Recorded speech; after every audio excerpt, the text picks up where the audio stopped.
তখন সে মেয়েটা মনে করে আমি বিয়ে করলে তো প্রথমেই একটা হিন্দুকে মুসলমান বানালাম এবং তার স্ত্রী হলাম, তার মানে আমি সেই মদিনা শরীফের আকসা এবং মুহাজিরদের একটা ইতিহাস মাদ্রাসা ছাত্রীদের সামনে চলে আসে এবং তারা সওয়াবের জন্য এটা করে, কিন্তু তারা যে একটা খবরে করতে যাচ্ছে তারা সেটা দেখতে পারে না। অনুরোধ করছি, ওদের ফোন নাম্বার আমাদের আইআরসিতে আছে এবং তাদের কাছ থেকে ফোন নিয়ে আপনাদের বেতকার যে যে মিডিয়াতে আছে নারী সাংবাদিকদেরকে দিয়ে তাদের কাছ থেকে বিস্তারিত তথ্য আপনারা সংগ্রহ করবেন এবং এমনভাবে এটা প্রচার করবেন যাতে পৃথিবীর আনাচে গানাচে, টেকনাফ থেকে তেঁতুলিয়া, ধলঘা থেকে রাশিয়া, ক্যালিফোর্নিয়া থেকে আদিস আবাবা, হর্ন অফ আফ্রিকা থেকে সৌদি আরব, মক্কা মদিনা থেকে শুরু করে জেরুজালেম, সর্বত্র যেন এই খবর আসতে পড়ে।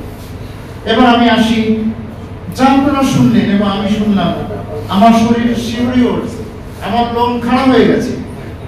এটাকে যদি আমি একটু ব্যাখ্যা করি, তাহলে নেচার অফ ক্রাইম, যে অত্যাচার অন্যায়টা এদের উপর হলো, তার নেচার অফ ক্রাইমটা হলো আমরা দেখতে পেয়েছি ইমোশনালি ব্ল্যাকমেল। এবং আপনারা যদি এই বাচ্চাদের ব্যাকগ্রাউন্ডটা দেখেন তাহলে দেখবেন মোস্টলি গ্রাসরুটস লেভেলে, প্রান্তিক লেভেলে। এবং প্রান্তিক লেভেলে যেমন ওরা, আমি তাদের প্রতিনিধিত্ব দেখছি না, আমার কাছে খবর আছে, ইলিয়াসের সাথে আমার কথা হয়েছে, সাংবাদিক ইলিয়াস, যে গার্মেন্টস, বিশেষ করে গাজীপুরের গার্মেন্টসের মেয়েরা ওদের একটা টার্গেট এবং অনেক মেয়ে সেখানে নির্যাতনের শিকার হয়েছে। আর এখানে দেখতে পাচ্ছি মাদ্রাসার মেয়েরা সহজ সরল শুধু না, তারা রিলিজিয়াসলি ইমোশনাল। একটা ছেলে যখন হিন্দু ছেলে বলে যে আমি খুব অসহায়, আমার বাবা মা আমাকে বের করে দিয়েছে কারণ আমি মুসলিম হয়েছি, এখন আমি একটা মুসলিম মেয়েকে বিয়ে করে ধর্ষণ করতে চাই, তোমাকে আমার পছন্দ, তুমি কি রাজি আছো? তখন সে মেয়েটা মনে করে আমি বিয়ে করলে তো প্রথমেই একটা হিন্দুকে মুসলমান বানালাম এবং তার স্ত্রী হলাম, তার মানে আমি সেই মদিনা শরীফের আকসা এবং মুহাজিরদের একটা ইতিহাস মাদ্রাসা ছাত্রীদের সামনে চলে আসে এবং তারা সওয়াবের জন্য এটা করে, কিন্তু তারা যে একটা খবরে করতে যাচ্ছে তারা সেটা দেখতে পারে না, ইমোশনাল, রিলিজিয়াস ইমোশনাল অ্যাটাচমেন্টের জন্য। আপনারা বুঝতে পারছেন। আরো বেদনাদায়ক হলো এলিট একটা শ্রেণী। আমার কাছে খবর আছে এমবিবিএস ডক্টর কয়েকজন, তারা ইন্টার্ন করার সময় এবং চাকরি করার সময় তাদের মেল কলিগ তাদেরকে এমনভাবে প্রোটাইজ করছে, ছোট ছোট বাচ্চা, ডাক্তার মেয়েরা। আমার বড় মেয়ে ডাক্তার, আমি জানি একটা মেয়েকে ডাক্তারি পড়াতে একটা বাবার কত কষ্ট করতে হয়। আমি তো শিক্ষক মানুষ, আমার সারা জীবনের ইনকাম হয় নাই। আমার মেয়েকে পড়ানোর জন্য আমি একটা প্রাইভেট ইউনিভার্সিটির দায়িত্ব নিয়ে ঢাকার বাইরে গেলাম, গিয়ে সেখান থেকে 2 কোটি টাকা মতো আয় করলাম, করে আমার মেয়ের পেছনে আমার আরো 1 কোটি টাকা ক্যাশ খরচ হলো। আমি এটা বলছি এখানে যে একটা বাবাকে কত কষ্ট করতে, এইরকম কষ্ট করে পড়ার মেয়েটাকে একটা হিন্দু ছেলে ট্রাপ করে বিয়ে করে তাকে 2-3টে বাচ্চা উপহার দিয়ে গর্ব করে বলছে যে এটা হলো মুসলিম মেয়ের পেটে হিন্দু সন্তানের জন্ম হলো। আপনারা অর্থটা সাংবাদিক আপনাদের ভাষায় করে দিবেন। এলিট শ্রেণী। তবে যে নেচার অফ ক্রাইম যদি আমরা দেখি, আমি একটু এবার এটাকে একটু আইনগতভাবে দেখতে চাই। আমার বন্ধুর সাথে কথা হচ্ছিল, ক্রাইম কিন্তু 3 রকমের হচ্ছে। একটা হলো ইন্ডিভিজুয়াল ক্রাইম, যে এই ক্রাইমটা করছে ওই ছেলেগুলা, তার ইন্ডিভিজুয়াল ক্রাইম, তার একটা ইন্ডিভিজুয়াল মামলা হবে। ব্যারিস্টার সাহেব অনুরোধ করছি আমার কথাটা একটু যদি আইনগতভাবে ঠিক হয় ভালো, না হলে আপনি সংশোধন করে নেবেন। কিন্তু আমি একজন সিভিল সোসাইটির অংশ হিসেবে আমি এটা চাচ্ছি আইনগতভাবে ব্যক্তিগত ক্রাইম হিসেবে মামলা হবে। দ্বিতীয় মামলা হলো ফ্যামিলি ক্রাইম, অর্থাৎ আপনি দেখছেন একটা মেয়ে তার শ্বশুরের কাছে গেছে, তার ফোন সিজ করা হলো, বাবা মাকে যোগাযোগ করতে দেওয়া হয়নি।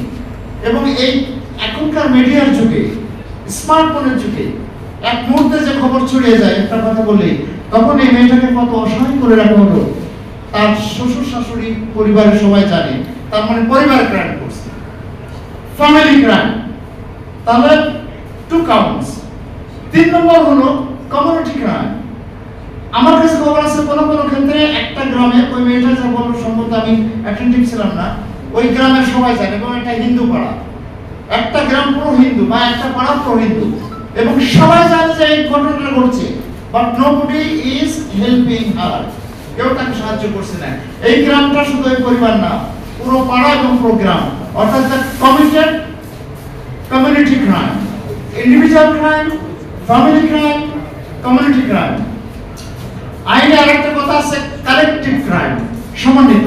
দেখেন একটা মেয়েকে নিয়ে 4-5টা ছেলে গ্যাং রেপ করছে, এবং যে মেয়েটাকে ধরে নিচ্ছে পুরো গ্রাম জানে, তারা কিছু বলছে না, সেখানেও কিন্তু গ্যাং রেপ। ওই একটা ছেলে রেপ করছে মানে পুরো গ্রাম তাকে রেপ করছে, তার মানে এটা একটা কালেকটিভ রেপ। তো there may be multiple counts of assault, battery and sex harassment, which is clear violation of domestic and international laws. আচ্ছা, এই আইনগত ব্যাখ্যা পর এখন আমরা কি করব?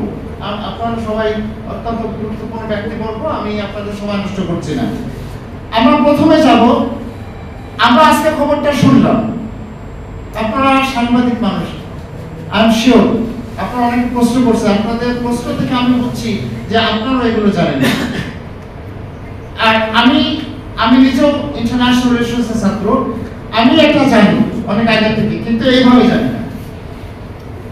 তাহলে আমরা কত অন্ধকারে আছে বিষয়টা নিয়ে। কাজে প্রথম হলো এই যে খবরটা, এই যে ঘটনাটা প্রথম মানুষকে জানাতে হবে। আমরা কোনো অন্যায় করতে চাইনি। এই জন্য আমার দুটো অনুরোধ, আপনারা যারা বিভিন্ন মিডিয়া থেকে আসছেন ওই মেয়েদের সাথে কথা বলে, বিশেষ করে আপনারা নারী সাংবাদিক দিবেন আমার অনুরোধ, কথা বলে আপনারা নেচার অফ ক্রাইমটা নিয়ে ব্যাপকভাবে পত্র পত্রিকায় লিখবেন।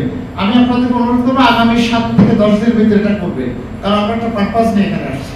যত বেশি আপনাদের খবর পাবো তত বেশি মেয়েগুলো উপকৃত হবে, বাংলাদেশ উপকৃত হবে, আর সবচেয়ে খুশি হবে উপরে আল্লাহ। আর আপনাদের লেখার জন্য আল্লাহ তাআলা আপনাদের এত পুরস্কার দিবে, সেই পুরস্কার আপনারা বাসায় তুলতে পারবেন না ইনশাআল্লাহ। আচ্ছা, এখন এটা আমাদের প্রথম কাজ।